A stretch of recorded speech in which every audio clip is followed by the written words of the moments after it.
5, 4, 3, 2, 1. Good morning. Good morning. Smash that like button. Smash that like button. Smash the like button. Oh, man.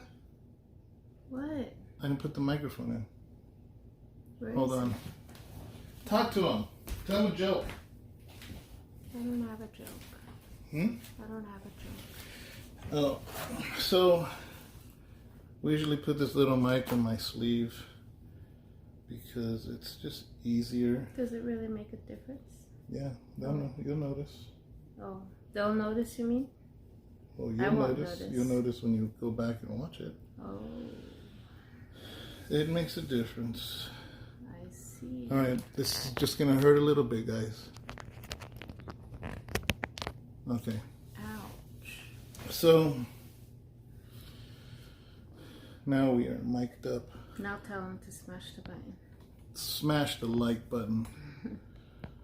Today is Monday evening for us, Monday night for us, Tuesday morning for you guys.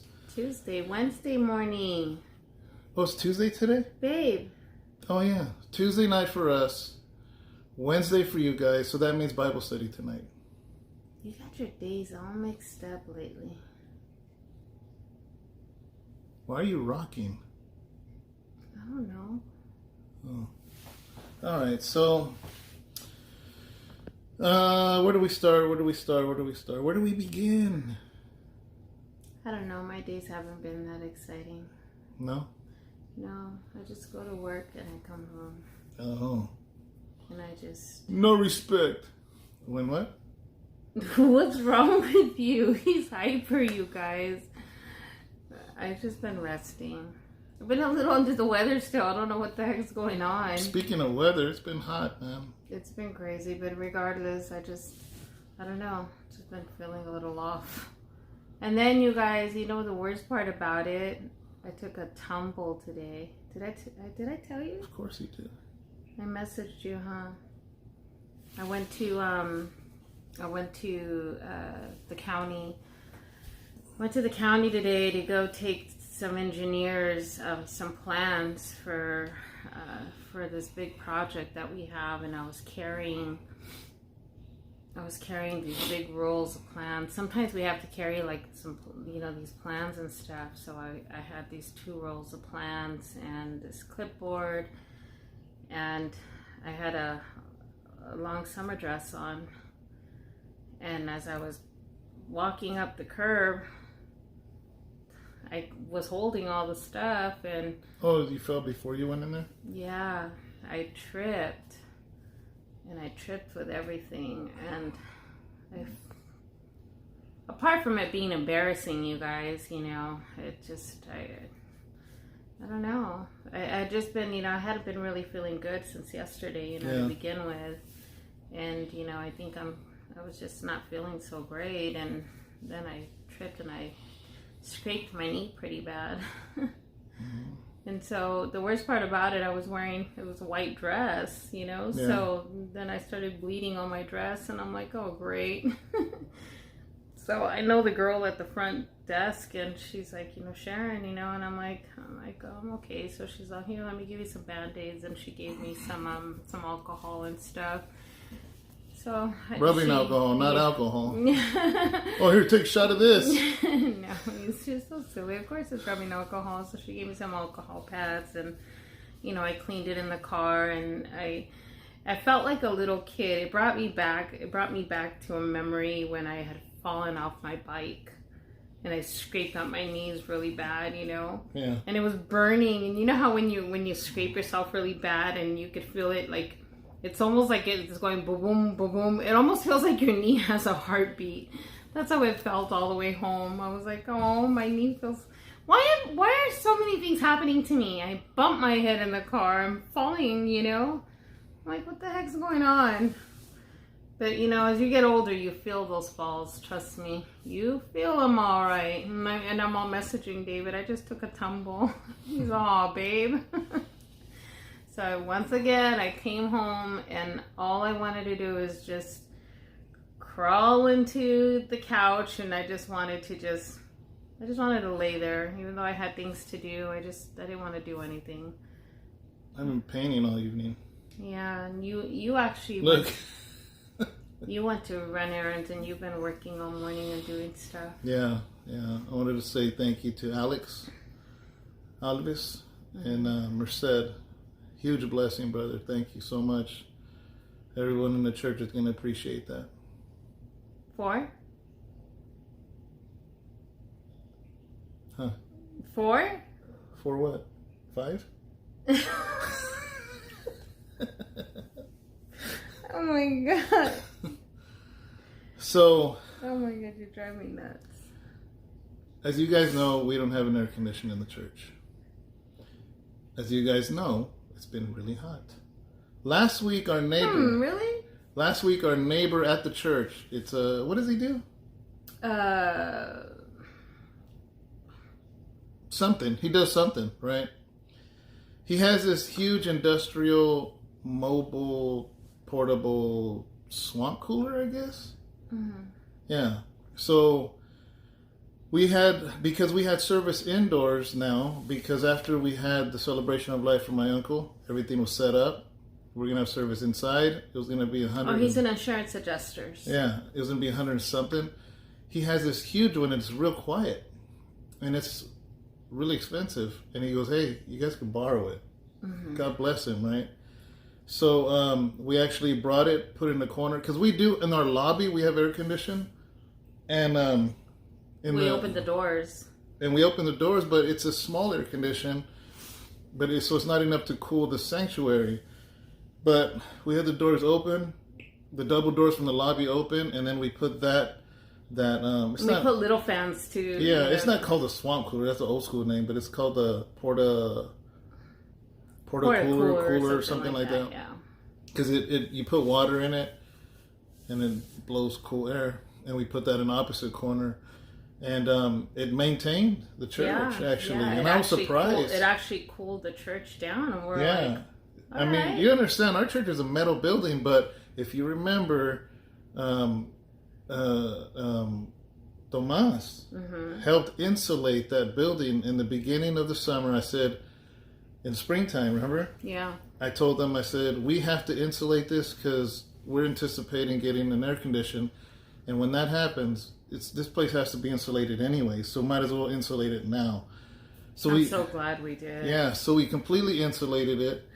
And so on Sunday when we borrowed that cooler thing, it actually was cool. Mm-hmm. And it was 100 and something degrees that day. Yeah. Right? So anyways, I called Alex because he works at a store that basically has those and he manages, Anyways, I called in for a favor, said, hey, what can you do? Blah, blah, this and that.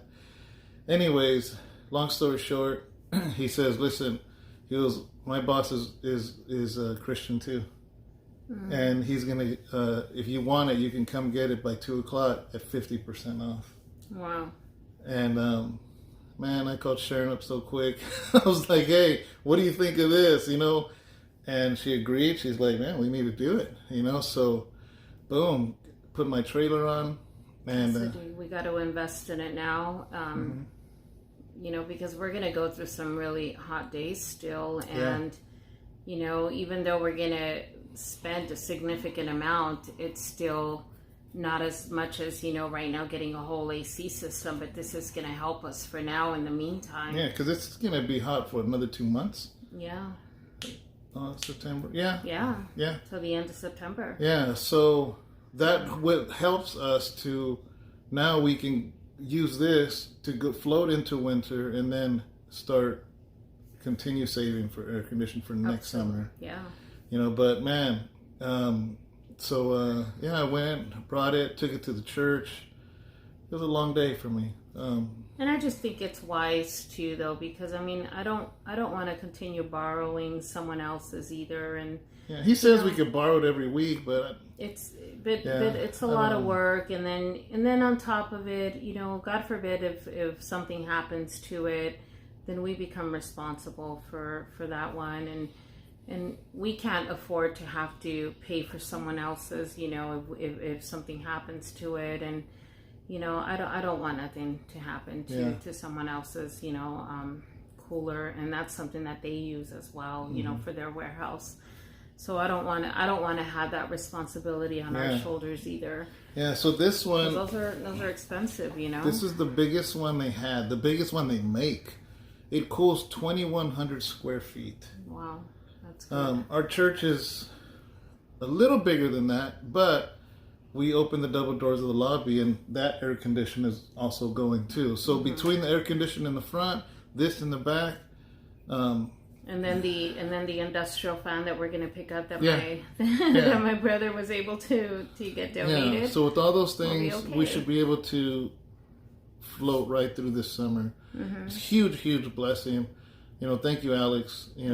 Appreciate it. Appreciate you, brother. And then we have the coverings, the sails in the back. So now if people want to fellowship in the back as well, and be able to still be 6 feet apart and still stay in the guidelines and everything, we can continue keeping those benches outside in the back, which is really nice, and put out some tables back there.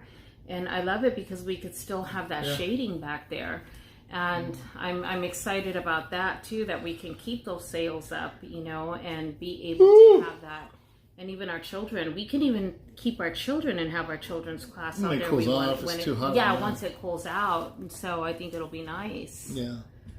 Yeah. So I'm looking forward to Sunday. We're going to test it tomorrow, actually, before Bible study. Put some water in that thing, get it running, and see what happens, and just really let it, cool off. What's cool is you can actually, like Alex was telling me, there's a reservoir. You can literally throw a couple bags of ice in there, and have ice water. Oh man, that'll make a huge difference. I might just try that tomorrow. Yeah, that'll be cool. Yeah. So, then I came back, and by that time you were home, and I've been painting ever since. You've been resting here. Yeah. And, well, been resting, and then I was training on a few things. Oh, you were? Yeah, I was finishing up some training. So, I'm about 95% done with that painting. Yeah, it's looking beautiful. Yeah, the Great Commission, guys. The one I posted a couple of days ago, way different. I changed a few things, and it's coming out nice. Yeah. I'm taking on a second little part-time job, guys. Just temporary. So I'm doing some training for some stuff, and just for like 2 months I'll be working a second job. So it won't be too long, just for a little bit. Yeah. Yeah. So I do need my rest before I get onto that. So you said there was a few people that had mentioned a few things. Yeah, we had asked if anybody had any subjects. So far, 2 people have asked. One person had asked about water baptism. Another person, the first one, asked about idols or graven images or something like that. Sister Jennifer, she had actually asked me even before that. So we're going to dive into that, guys. We're going to start it off where that comes from. Woo! Sorry.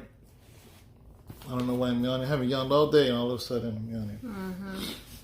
So we're going to start off in the 10 Commandments of where this comes from, where this wording comes from, and what happens. Because this is pretty important. It's pretty important to get a deeper understanding. Remember I told you the context? Context. You got to know the context.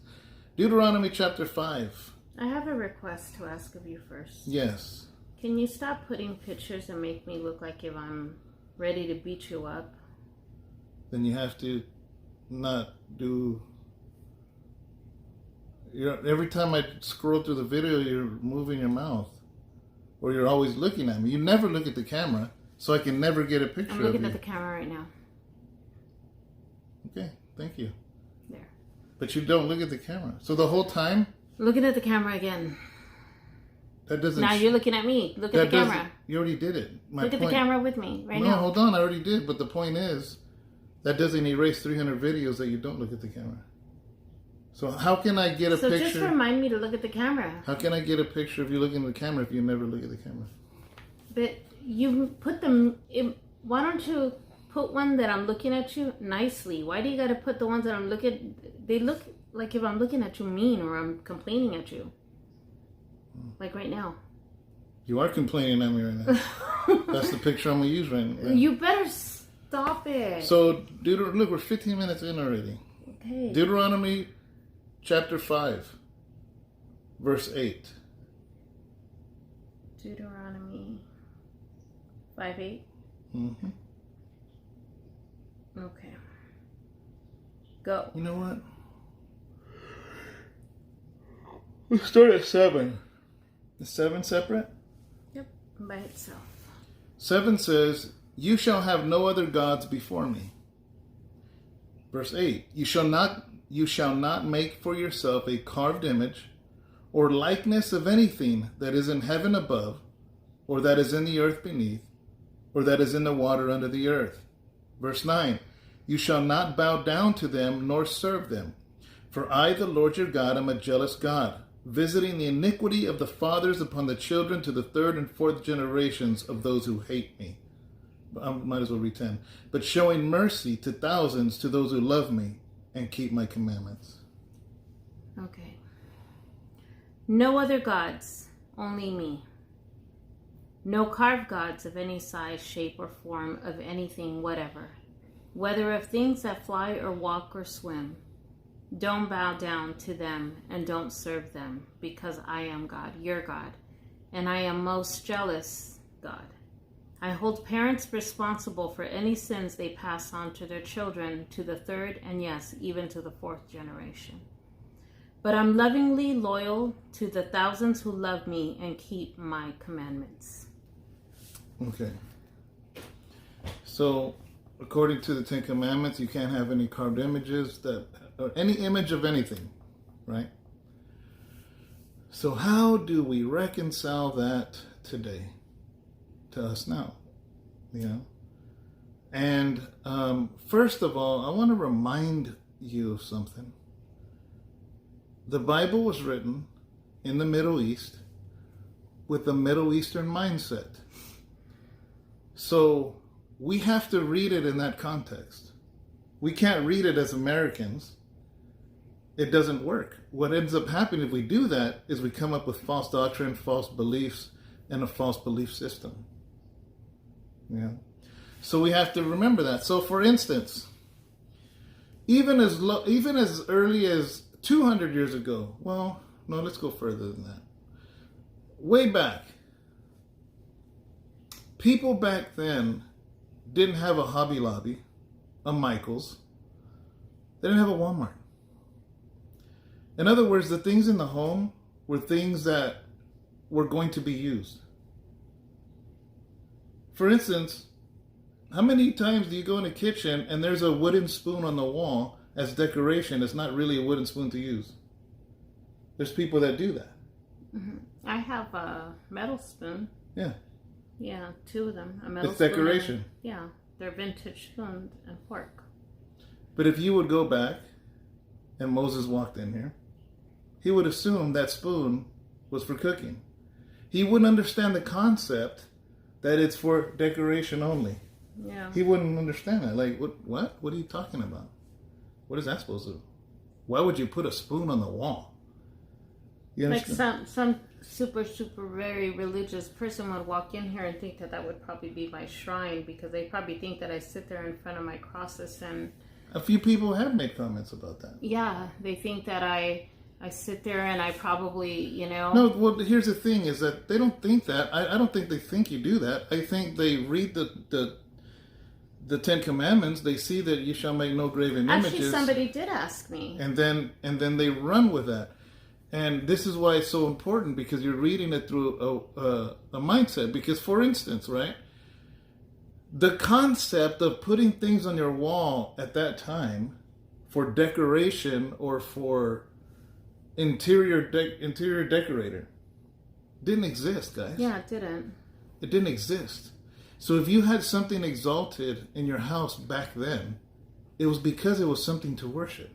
But it was also something that was even put away, and even things like that. They were things that were Because I remember Judah's wife would have all of her her little gods. Yeah, her little gods and all of that, and she had one specific place that she would put them away, and she would keep them in a specific place, and they were hidden and put away, all in one place. So, for instance, I just took this off the mantle here. Is that a mantle? Yeah. Fireplace mantle? Mm-hmm. And Al and Lydia gave us this. Yeah, she gave me one, and she gave you one. It's a little bike. It's something that was made, and it's up on the mantle. So if it's not up there to be worshipped, it's just something cool because I like cycling.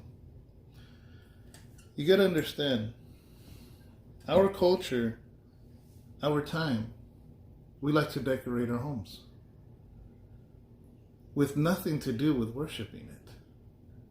Back then, the reason something was on a wall was a sole reason to worship it. Mm-hmm. So when the Ten Commandments are being written, and they're saying don't make any graven image, nobody was going to take the time to carve a little bike because somebody likes to cycle. They were going to take their time to carve something that was to worship it or because it was a god. Mm-hmm. You know, and that is why, like, the concept of understanding the context of things. So here's an even deeper thing. I believe nowadays you can have an empty house but still have an idol in your heart that you worship. So it goes much deeper than the things that are made, because if that were so, you would have to live in a house with plates with nothing on them. You couldn't have nothing on the walls. You couldn't have, like, you have a couple vases of old dry flowers. Mm-hmm. And they're pretty much in the highest point in his house. To an Eastern mindset at the time of Moses, they would say, oh, are you worshiping the flower god? No, that's not why they're there. We put them there because... My son gave me those. Because it's decoration. So here's the thing too, like, it's right there in the scripture. It's right there. Look at this. You shall have no other gods before me. And then he goes into making the next part. You shall not make for yourself a carved image. He just said you shall have no other God before me. So the context of what God is even talking about, he said you can't have things that you worship, things that are carved, things that are made. You can't do that. You shall not make for yourself a carved image or likeness of anything that is in heaven above, or in the earth, or in the water under the earth. You shall not bow down to them or serve them. So even here, if you really see the context of it, if you take that verse 8, it says you shall not make anything carved image, then you're going to take it out of context. But if you read 8 with 7 and 9, with it sandwiching either side of it, it says first, you're not going to have any other God. You're not going to make a carved image. You're not going to bow to it and worship it. You know, so you got to understand, man, that, you know, does that mean that it's okay to have like a little Buddha? I don't agree with that. Because Buddha is worshipped. He is worshipped in other parts of the world. And people have those little Buddha things, or they for good luck, or for money, or for... And sometimes, what's it with that little cat that it waves? You know which one I'm talking about? A lot of Chinese restaurants, they have that little cat, and he's all smiling, and his hand moves like he's waving. Oh, I've seen that before. Yeah. I don't know what that is. I should have fact checked it. With gems and with all kinds of stones and weird stuff. Yeah. So I guess what I'm trying to get to, guys, is that it comes down to the heart. Just because you have something up, there's a lamp. There's this bicycle. There's flowers. Just looking around here, there's a painting of mine. There's crosses behind us. None of these things are set before God, and none of these things are worshipped, and none of these things are adored. None of these things are what's the word? None of these things. We don't bow to none of these things, because in our society, we decorate our homes. Yeah. You know, even most of you at your job, you have things up at your job. Does that mean you worship it? No. So we got to understand, see, what happens is if we take that verse at just face value of what it's saying without the verse before it, without the verse after it, then we end up creating an ideology that is just not true. It doesn't fit. It doesn't fit into the mindset. It doesn't fit into what it is that we're talking about. It doesn't fit into what the Word of God is talking about. I think the more dangerous thing, like I said, is when you have an idol in your heart. The idol of your heart will drive you to worship things. The idol of your heart is anything that you set before God or anything that you set above God is an idol in your heart. There's people right here, right now watching it. Your spouse is an idol in your heart. Yeah. Your kids are an idol in your heart. Anything that is set above God. Yeah. Your career, your bank People account. idolize their spouses. Your bank account, your health, your... People have stopped serving God because of their spouses. Yeah. You know, because they want to, you know, my husband doesn't want me to go to church much. They don't want me to, you know, and they have stopped, you know, serving God. They have stopped, you know, well, right now I can't really spend too much time into the Word because, you know, it's taking time away from, you know, my husband, my family, and I just can't. We got to reevaluate. Reevaluate whenever you take time away from God. You know, what has become your idol if you're taking time away from the things of the Lord. Yeah. You know, if we took that literally in our society, then every single stuffed animal your child has is a god then. Every little Barbie doll, every little G.I. Joe, they're all images. Yeah. So what happens is it creates a slippery slope where then we can't have nothing, our kids can't play with nothing, and nothing is nothing. You know, and look where that ends. It never does end. It doesn't end. Yeah, it doesn't. So if we take that mindset then of, okay, you can't have this, you can't have that, those crosses are graven images or whatever. My thing is this, like it says in Scripture, don't have any other God before me. And don't bow and worship to it. I don't bow and worship to anything but Christ. Mm-hmm. None of us should. There is nobody, he shares his glory with no one. You know, so I think it's really important to understand the context of things, guys. You know, to understand that the mindset, a lot of times you got to remind yourself, this was written in the Middle East. What was their life like? So if they had a graven image or if they had a little statue in their house, it was not as decoration. It was something to worship. And that's what it comes down to. You know, so I don't know. I just think it's a good subject. I think it's a good thing to talk about. And I think it's important because we do have to understand these things. And they're kind of basic stuff. You know, it's really basic stuff. You know, like, I'm trying to think of something relevant to just kind of wrap this whole thing up with. Something that... I think a lot of the times nowadays, you know, the things that are worshipped are unseen. Yeah. You know, they're hidden idols, you know. And in Christianity, mm-hmm. It is hidden idols, you know, because we try to justify and we try to hide the things that have become idols in people's lives. Yeah. And we need to be careful with that because those are the moments when the enemy has come in and is slowly grabbing you and bringing you back into the things in the world, and you don't even see it, you don't even realize it, and that's scary because you yourself are so blinded to what's taking place, and what's grabbing a hold of your life. So you got to be really, really careful with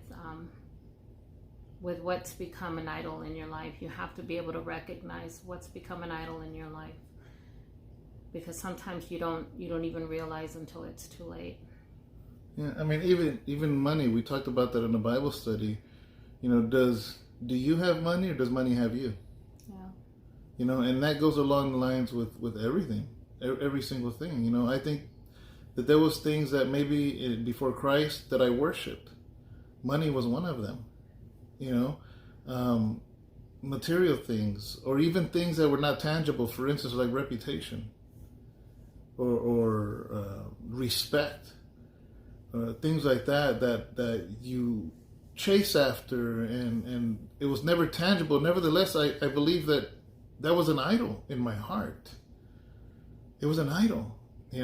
There's things I let go, certain ways of dressing that I let go because I had to be true to myself and say that was an idol to me, because of the way it made me feel, the way it made me look, the way it made me, and I'm like, you know what, I don't need that, because, and here's what's weird about it is, maybe it was a certain style of pants or whatever, but it doesn't mean that somebody else can't buy those pants or those style of shirts or anything, because to that person it means nothing, but to me it meant a lot.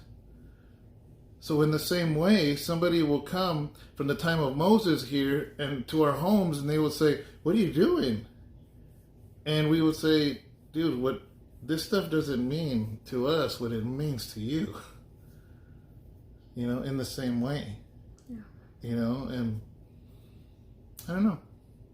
So hopefully that brought some clarity. Hopefully, it makes you think about not only that, but just anytime you read scripture, is you got to put your mindset in the time then and make it relevant to the time now. And some things that were really meaningful to them aren't that meaningful to us now.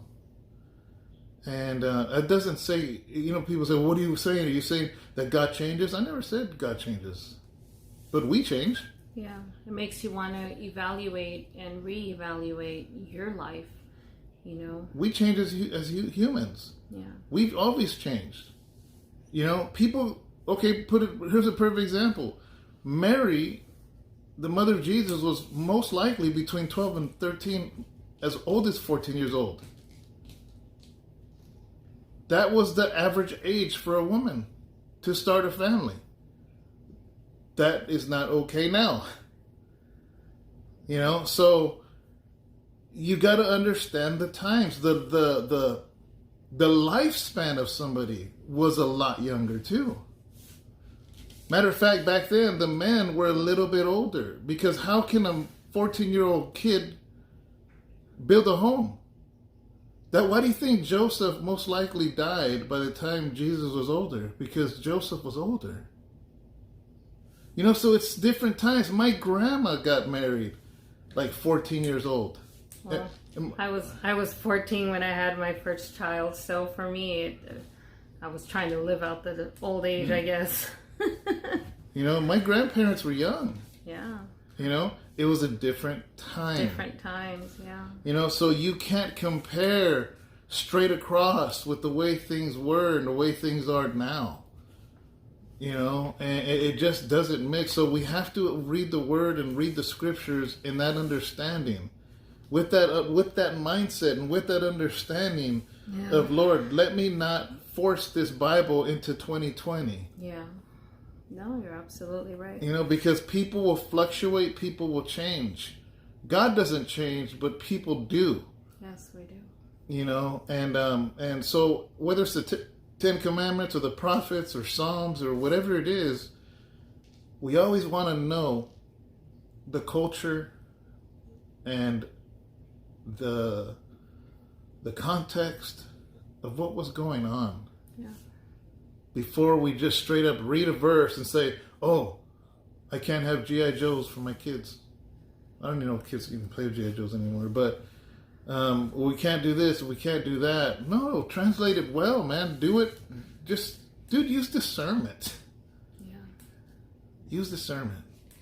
Amen. So, that's about it, guys. Yeah. we will see you tomorrow.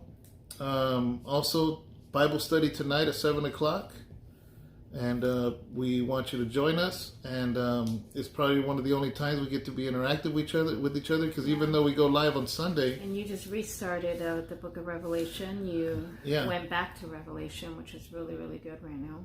Yeah, so even though we go live on Sunday, there's not much interaction. So Wednesday's the only time we could really interact and ask questions, guys. If those of you that are new, we want you to ask questions. Ask questions, and because we have somebody always reading the comments, and they can signal me if somebody asks a question that's relevant to the Bible study, and we can interact that way. Yes. So, all right, guys. All right, guys. See you later. Have a blessed day. We love you guys. Bye. Bye.